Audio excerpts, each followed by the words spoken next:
200 Comanche warriors don't just show up at your farm by accident. They come looking for payback, looking for what's right, or looking for a fight. And Thaddeus Bear Mallister was about to find out why they came. But let's go back to where this story really started, 24 hours before. The Texas sun beat down hard on Bear's ranch, somewhere between Amarillo and the middle of nowhere, when he first saw the small shape walking across his land. At 34, Bear had seen plenty of tough times during his years working with cattle. But something about this morning felt different. Wrong, even. He was fixing a broken fence post near the creek when something caught his eye. A child, couldn't be more than 8 or 9, was walking in shaky zigzags toward his water. The kid's clothes were torn Native American clothes that had seen better days. Even from far away, Bear could see how hunger made each step hard. Most ranchers around here would have grabbed their gun first and asked questions later. The friendship between settlers and the local Comanche tribes had been bad for years, with attacks and counterattacks keeping everyone scared. But Bear had always been different, maybe too different for his own good. He put down his tools and walked slowly toward the child, hands where they could be seen and moving carefully. As he got closer, he could see it was a young girl, her dark eyes too big for her thin face, lips cracked from not having water. She looked up at him with fear and desperation that hit him like a punch to the stomach. The girl spoke fast Comanche words he couldn't understand, but her meaning was clear enough. She was starving, maybe hadn't eaten in days. Her small hands pointed toward her mouth, then toward the creek, a language everyone understands that goes beyond any cultural walls. Bear thought about his neighbors, about what they'd say if they saw him helping a Comanche child. He thought about the warnings he'd heard in town about recent problems with the tribes. He thought about the smart thing to do, the safe thing to do. Then he looked into those desperate eyes again and made the choice that would change everything. Without a word, Bear picked the girl up in his arms. She weighed almost nothing, and he carried her toward his cabin. She didn't fight, too weak to struggle even if she'd wanted to. As he walked, he could feel her tiny body shaking. Whether from fear or hunger or both, he couldn't tell. Inside his simple cabin, Bear sat her down gently on his only chair and moved quickly to make food. He had some leftover stew from the night before, still warm on the stove, and fresh bread he'd baked that morning. The smell of the food seemed to wake up the girl a little, and for the first time he saw something that might have been hope flicker in her eyes. As he poured the stew into a bowl, Bear saw something that made his blood run cold. Around the girl's neck, partly hidden by her torn clothing, was a special necklace, detailed beadwork and patterns he'd seen before. His neighbor, old Pete Morrison, had told him about those exact patterns just last week. They were the special beads worn by the family of Chief White Bull, the most powerful Comanche leader in the area. Bear's hand stopped halfway to handing her the bowl. If this girl was who he thought she was, he wasn't just helping a hungry child. He was hiding the daughter of the man who could bring 200 warriors down on his head without breaking a sweat. But it was too late to change his mind now. The girl was already reaching for the food with shaking hands, and Bear couldn't bring himself to turn her away. He handed her the bowl and watched as she ate with the desperate hunger of someone who hadn't seen food in days. What Bear didn't know was that 20 miles away, a Comanche search party had just found the girl's trail leading straight to his ranch. And Chief White Bull himself was riding at the front of that party, his face a mask of anger and sadness that promised nothing but trouble for whoever had taken his daughter. The girl finished eating and looked up at Bear with something that might have been thanks. But as the afternoon shadows began to grow long across his land, Bear couldn't shake the feeling that he'd just made either the best choice of his life or the last one he'd ever make. The girl fell asleep in Bear's chair within an hour, tiredness finally taking over her small body. Bear covered her with his only blanket and tried to convince himself he'd done the right thing. But as evening came, that belief started to fall apart. The sound of horse hooves on the dirt road made his stomach drop.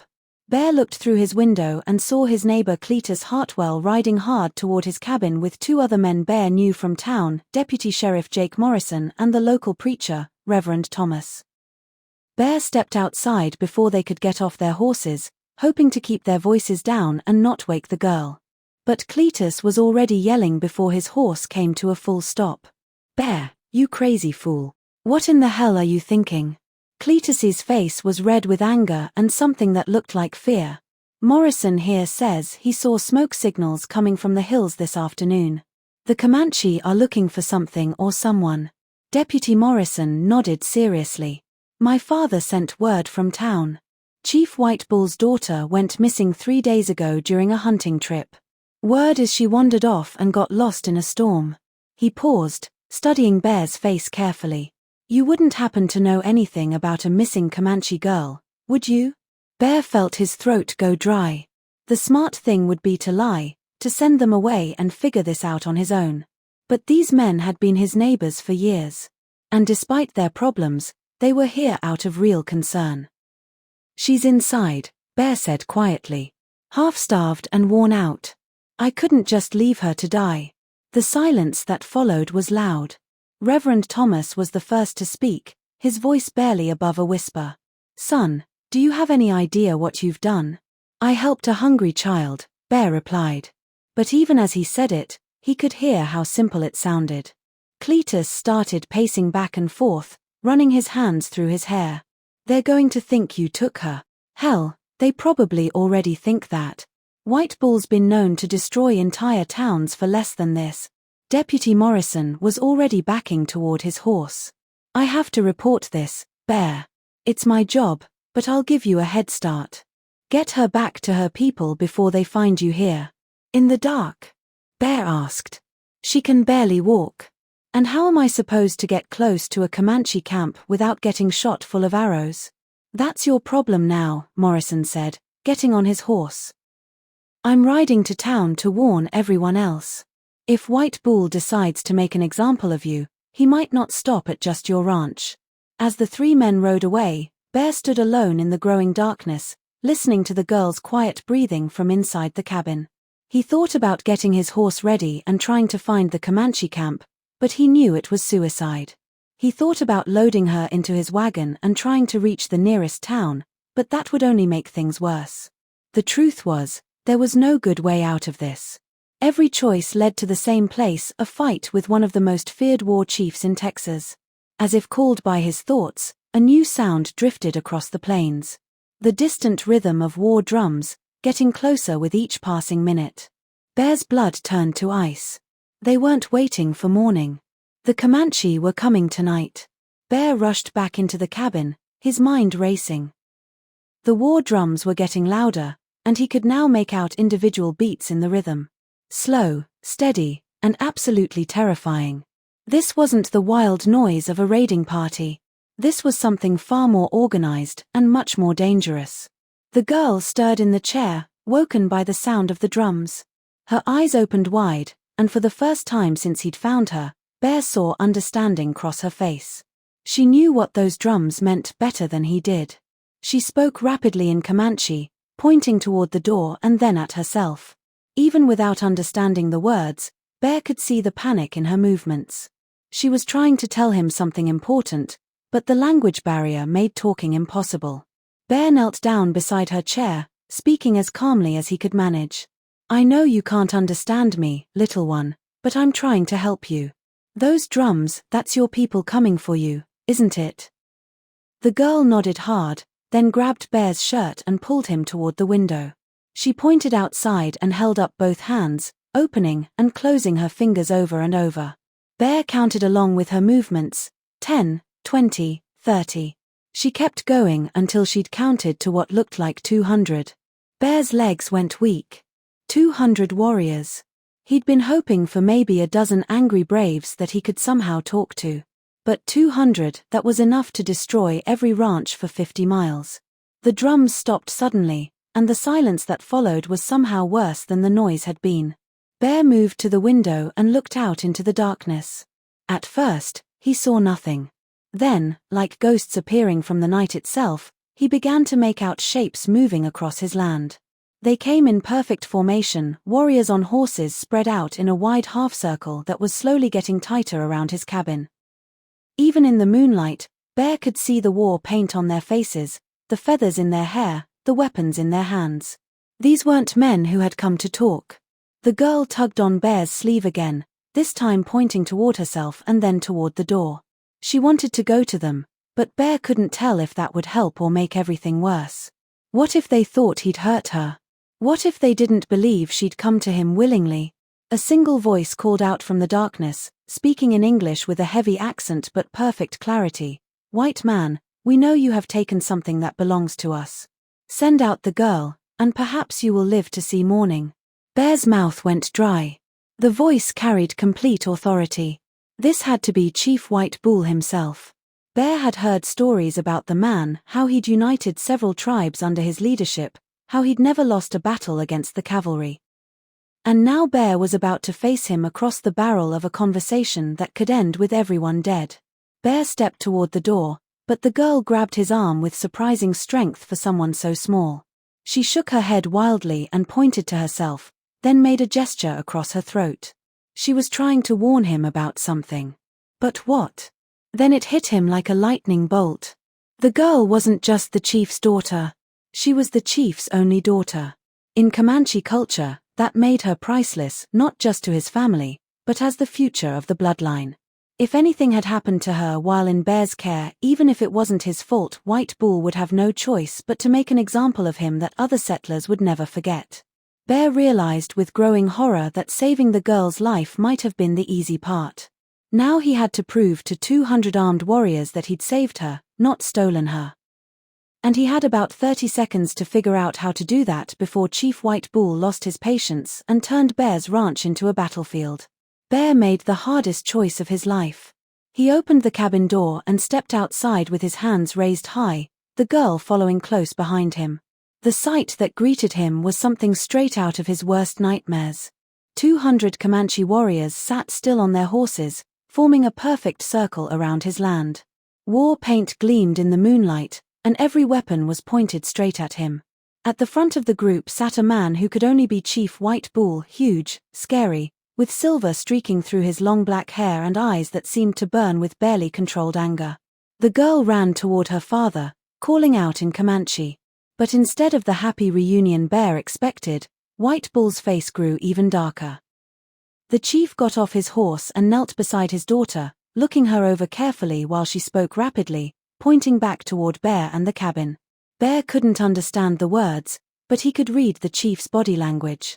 Every muscle in White Bull's frame was coiled like a spring, ready to explode into violence. Whatever the girl was telling him, it wasn't making things better. Finally, White Bull stood and walked toward Bear with slow, careful steps. The other warriors remained on their horses but shifted their weapons, the subtle movement creating a sound like rattlesnakes preparing to strike. "My daughter tells me you fed her," White Bull said, his English exact and cold. "She tells me you gave her shelter." He stopped just outside arm's reach, close enough that Bear could see the detailed scars on the chief's chest, marks of countless battles won and enemies defeated. "Yes," Bear replied, his voice steadier than he felt. "She was starving. I couldn't let a child die." White Bull studied him for a long moment. "She also tells me you saw the sacred beads of our family around her neck.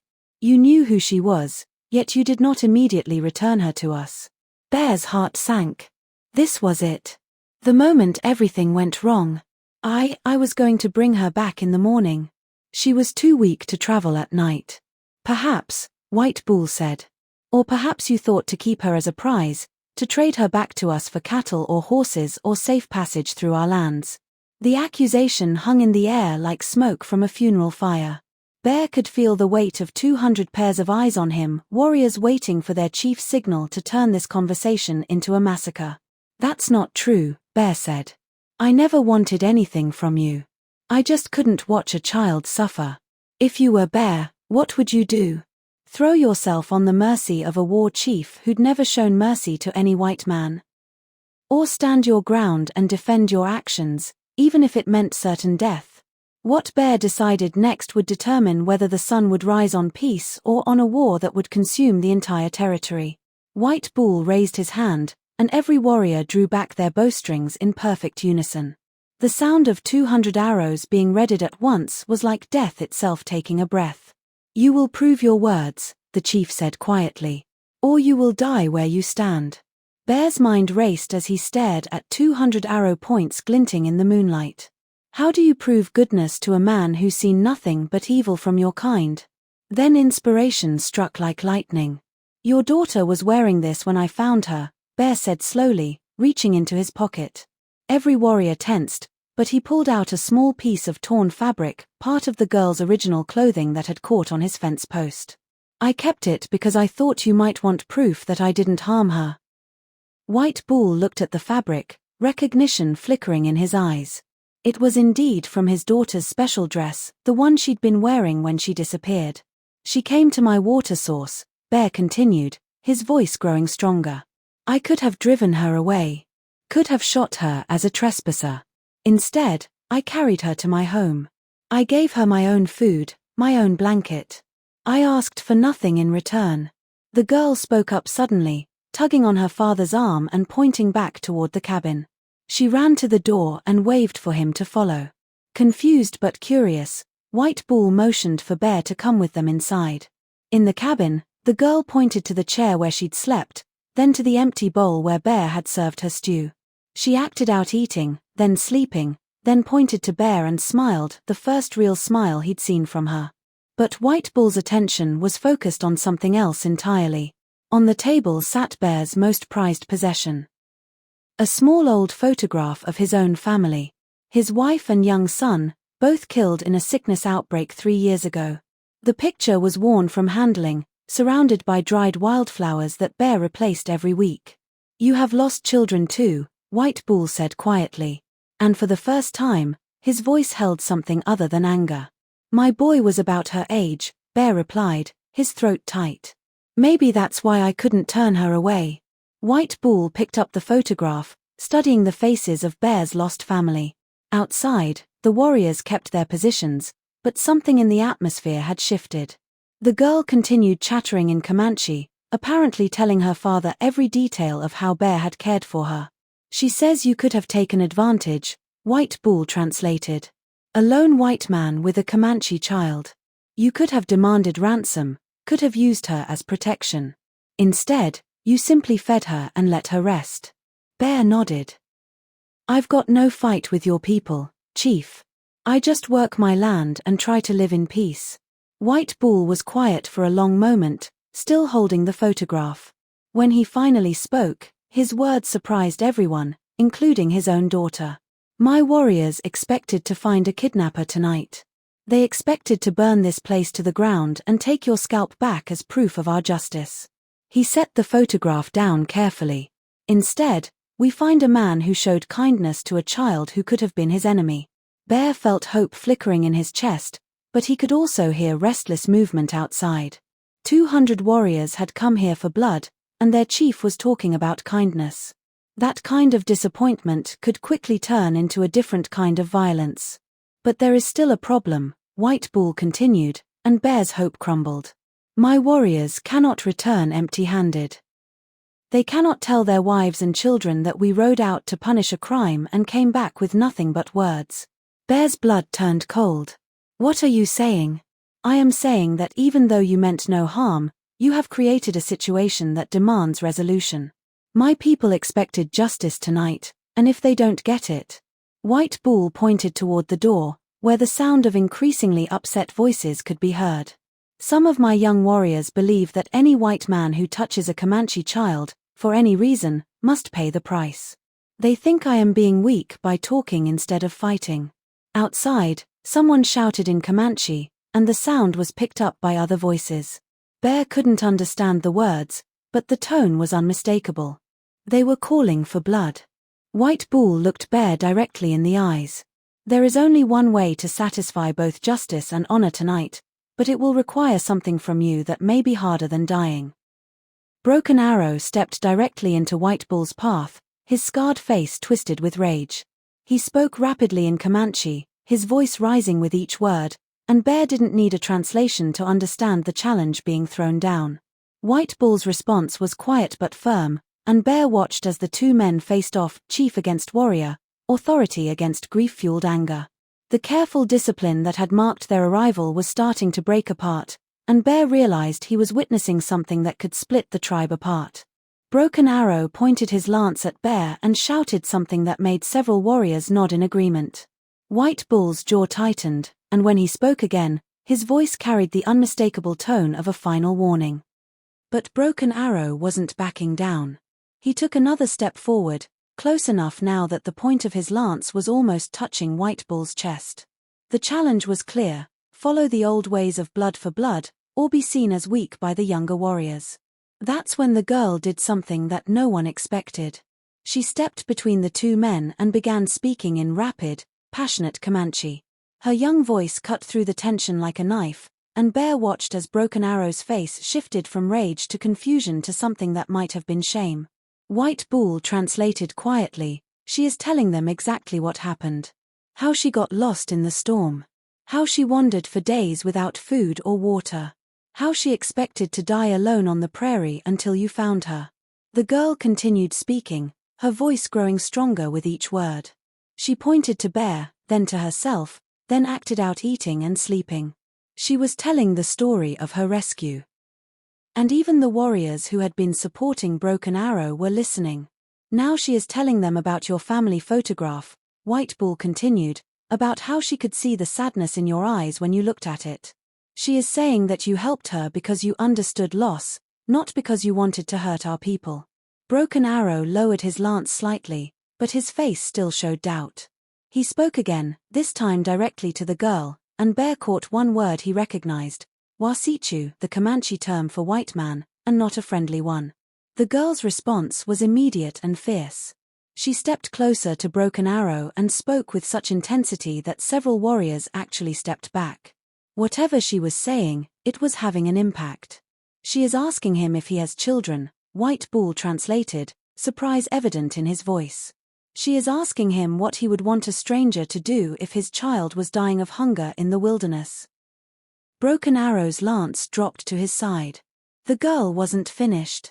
She continued speaking, her words now directed at all the warriors around them. Bear could see the effect rippling through the crowd as hard faces began to soften. She is telling them that judging you for your kindness would make us no better than the soldiers who kill without asking questions first. She is saying that if we punish mercy, we become the monsters that the white man believes us to be. The silence that followed was deafening.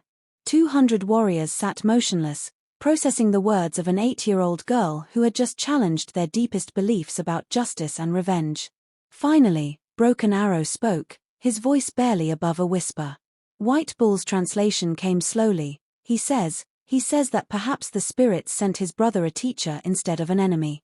He says that maybe wisdom sometimes comes from the smallest voices.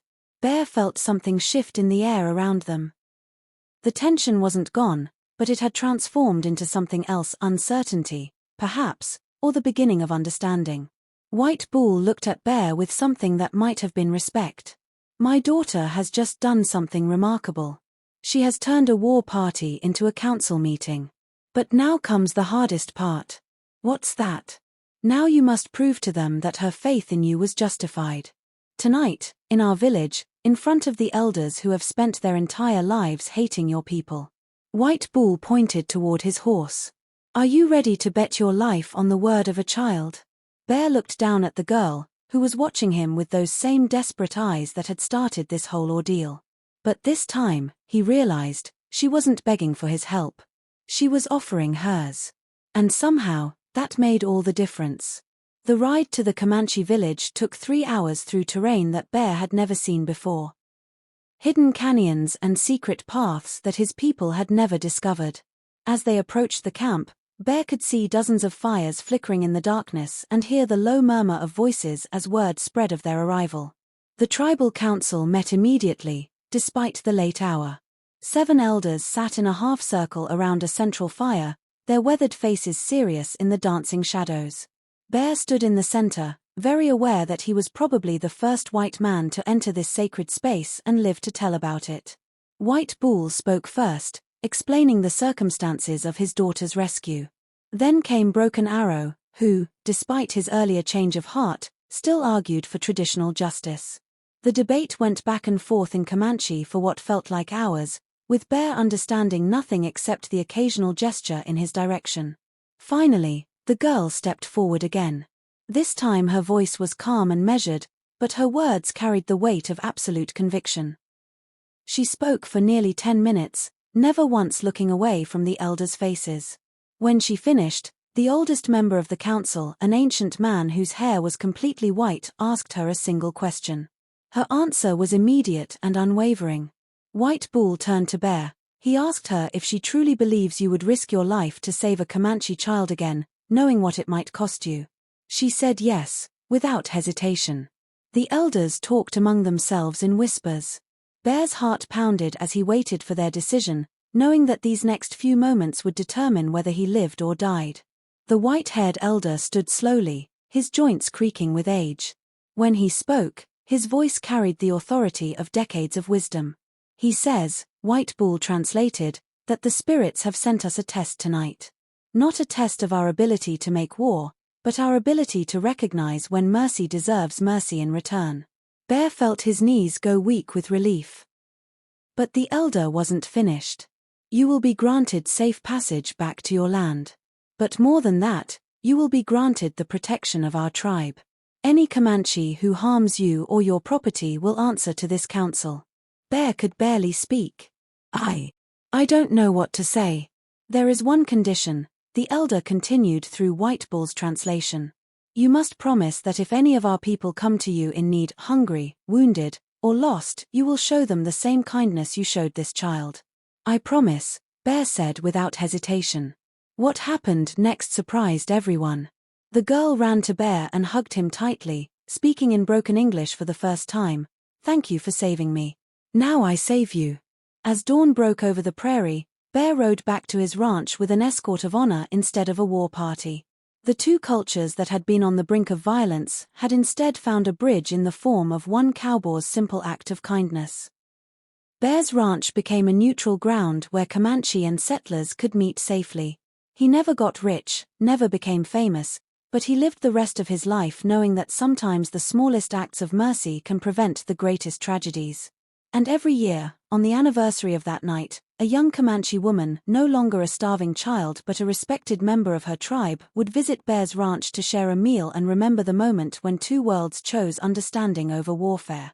The girl who had once begged for food became a translator and peacekeeper between the tribes and settlers. Bear lived to be 73, dying peacefully in his sleep, surrounded by friends from both cultures who had learned that courage isn't always about fighting. Sometimes it's about knowing when to feed a hungry child instead.